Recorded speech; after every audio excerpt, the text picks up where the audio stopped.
වැවත් දාගැබත් පසුබිම් කොට නිවහල් සමාජයක් ගොඩනැගූ පෙර දවස රජදරුවන් ශ්‍රී ලංකාව දැහැමිව පාලනය කළ අතීතය ප්‍රෞಢ වූවක් විය.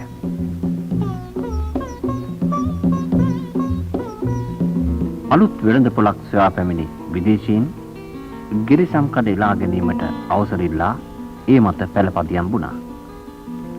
පෘතුගීසි පාලනයෙන් පසුව බලයට පැමිණි ලන්දේසීන් සමුද්‍රාසන්න ප්‍රදේශවල ආරක්ෂාව සැපයීමේ මුවාවෙන් රජු සමග ගිවිසුමකට එළඹුණා.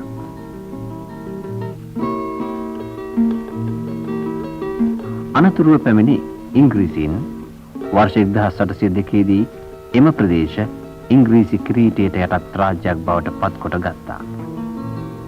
ශ්‍රී ලංකා ඒකීය පාලනය දෙකඩ විය. රාජ්‍යයක් තුල තවත් රාජ්‍යයක් ස්ථාපිත විය.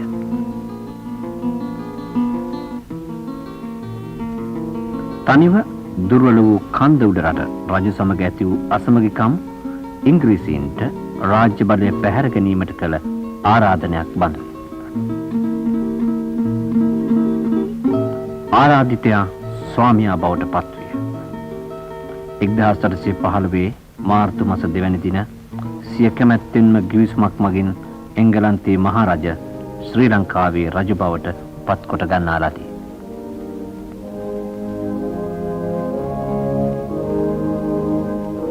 සිංහලයින් විසින් වසර 2358ක් තිස්සේ සිය මස් ලේ පුදා රැකගත් නිවහල් භාවයේ සංකේතය ඉංග්‍රීසීන් සතවිය.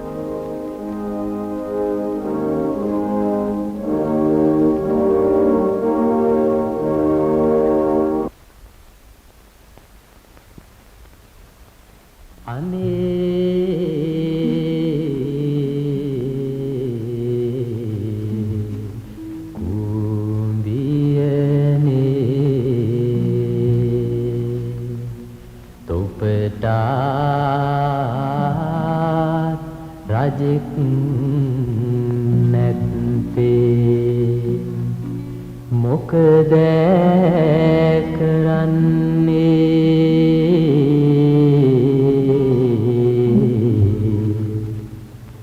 අපේ කරුමේ අපට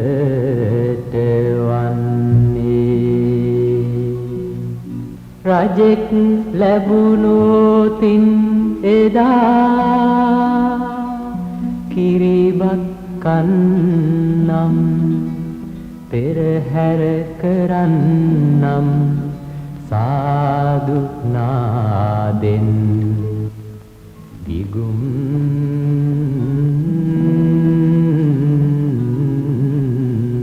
දෙන්නම්.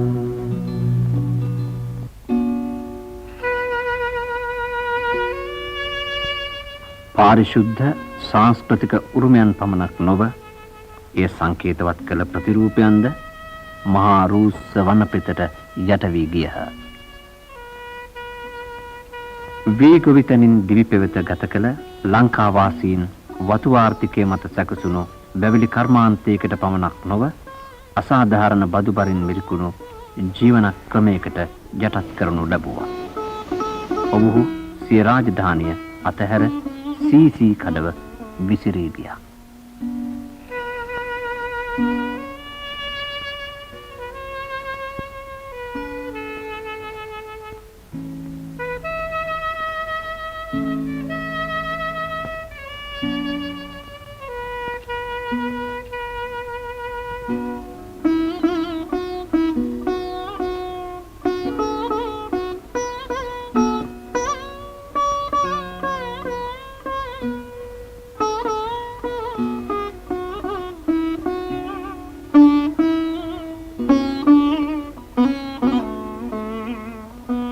ජාතියේ ශ්‍රමය පිටරට පැටවිනි.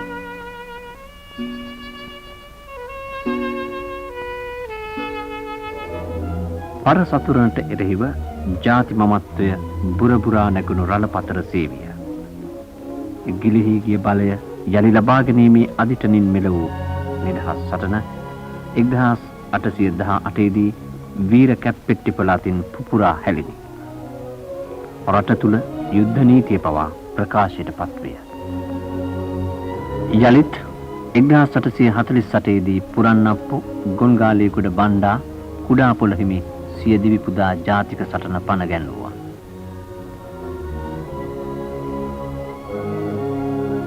1918 දී E.W. ජයවර්ධන විනිශ්චයකාරතුමන් අතින් යෝජිතව ආරම්භ වූ ජාතික සංගමය sir James Peiris, F.R. Senanayake, ශ්‍රීමත් දන්බාරොන් ජයතිලක, අනගාරික ධර්මපාල, D. එඩ්වඩ් පීඩ්රිස්, සර් ෆ්‍රැන්සිස් ද සොයිසා, ශ්‍රීමත් පොන්නම්බලම් රාමනාදන්, වලිසිංහ හරිශ්චන්ද්‍ර, ශ්‍රීමත් Ponnambalam Arunachalam, Amadoris Mendis, Ananda Coomaraswamy, H.J.C. Perera, George E. De Silva, E.W. Perera, Hikkaduwe Sri Sumangala හිමි, පියදාස සිරිසේන, මිගෙට්ටුවත්තේ ගුණානන්ද හිමි පෙරටු බල ඇණිය කොටගෙන ජාතියේ ස්වෛරීභාවය ලබාගත හැකි සම්පූර්ණ නිදහස ලබා ගැනීමම ජාතික සංගමයේ එකම බලාපොරොත්තුවයි.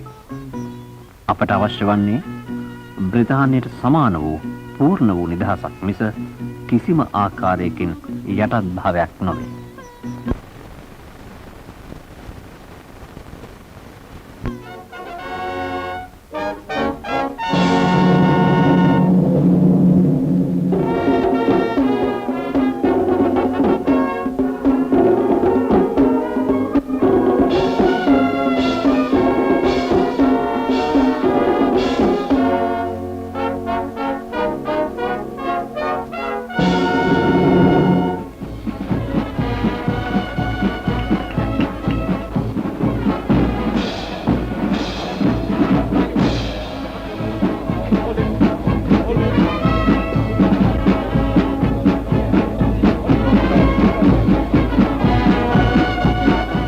පුරා වසර 443කට පසුව අධිරාජ්‍යවාදී වහල් බැම්මෙන් මිදුණු අප 1948 පෙබරවාරි මාස 4 වන දින යලිත් ස්වාධීන ජාතියක් බවට පත්විය.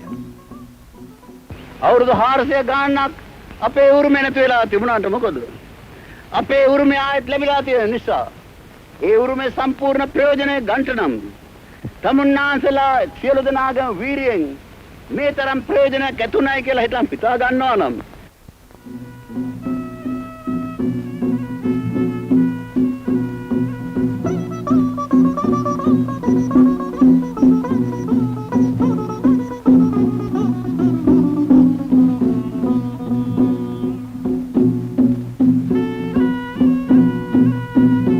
පැරණි රජදරුවන් ගුරු කොටගෙන රට සංවර්ධනය කිරීම සඳහා ගල්ඔය වැනි මහවැව් තනවා වල් බිහිව වෙනසී ගිය පුරාණ ජනාවාසයන් යලි ඇති කරවා ගොවි ආර්ථිකය මත අනාගතය සකස් කිරීමට අරමුණු කොට ගන්නා ලදී.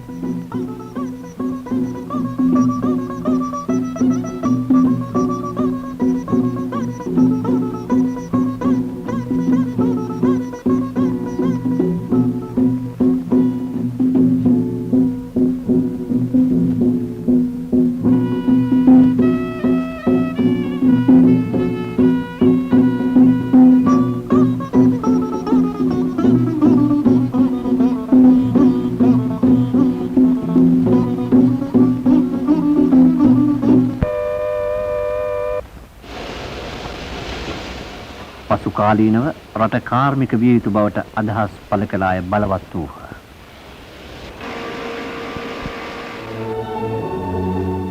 මඩ සෝදාගත් සමහර ගොවීහු කෙත අතහැර කර්මාන්ත ශාලාවල වැඩට ඇදී ගියහ. පුරන්ව ගිය කුඹුරු රට තුල අනාගතයේදී මතුවිය හැකි ආර්ථික දුර්දශාවේ පෙරනිමිති කියාපෑහ. වාණිජත්වයේ විසින් යට කරනු ලැබූ ජනතාව පරිසරය සමග උරණ විය. ඔවුහු රටේ ඉදිරි ගමනේ පුරෝගාමීත්වය ගැනීමට පසුබට වූහ. ජන ශ්‍රමයත් ජාතික ධනයත් සැලසුම්ගතව නොයදවිනි.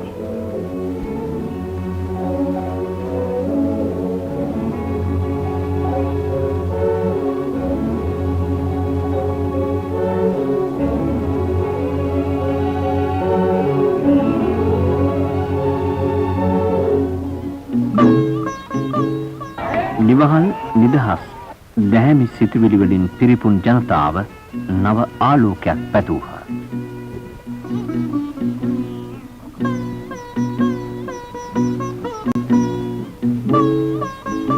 ජූනියර් රිචඩ් ජයවර්ධන වන මම ශ්‍රී ලංකා ජනරජයට ආවතන වන බවටද පක්ෂපාත වන බවටද ශ්‍රී ලංකා ජනරජයේ ආණ්ඩුක්‍රම ව්‍යවස්ථාව ආරක්ෂා කොට අනුගමනය කරන බවටද ශ්‍රී ලංකාවේ ජනාධිපති ධූර සියලු කාර්යයන් සහ කර්තව්‍යත් ආණ්ඩුක්‍රම ව්‍යවස්ථාවට හා නීතියට අනුකූලව ඉටු කරන බවටද ගෞරව බහුමානයෙන් යුක්තව ප්‍රතිඥා දෙමි.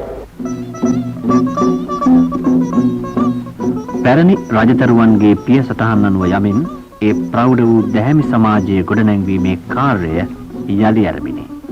එය රටේ අනාගතය උපන් දිනයයි.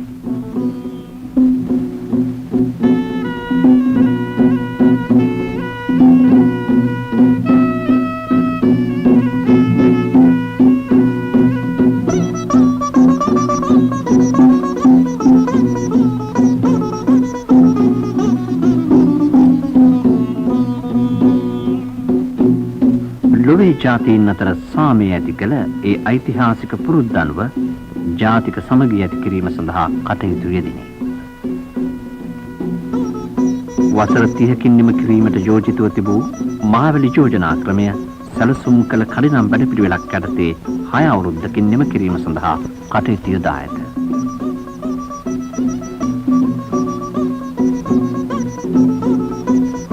කාර්මික ක්ෂේත්‍රය නව ජීවනයකට පත්කොට රැකියාවන්ගේ මැඩ පැවැත්වීමේ එක් ක්‍රියාමාර්ගයක් වශයෙන්ද පුහුණු කාර්මික තාක්ෂණික ඥානය දියුණු කිරීමේ සහ විදේශ ධනය තර කිරීමේ අදිටනින් ආරම්භ කළ මහා කොළඹ ආර්ථික කොමිසම යටතේ නිදහස් වෙළඳ කලාපය ක්‍රියාත්මක වේ.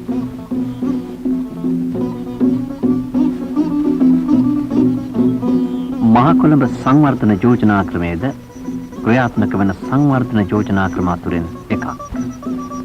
එහි කටයුතු දැන් යහුසුලුව ක්‍රියාත්මක වෙමින් පවතී.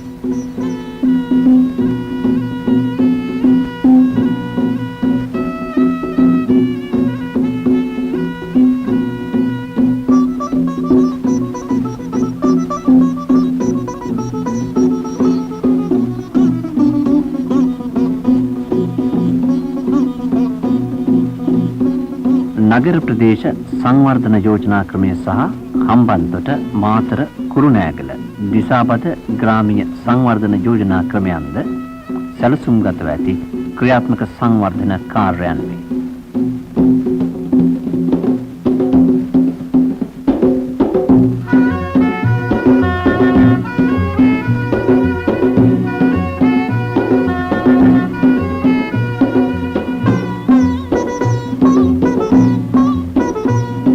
පැතුවේ උදා දිවයුරු පිපිලා ආකාශ තලයේ සදා නිවහල් ලොවට අරුණලු සිතුම් ගඟුලැලි ගලා හැලිලා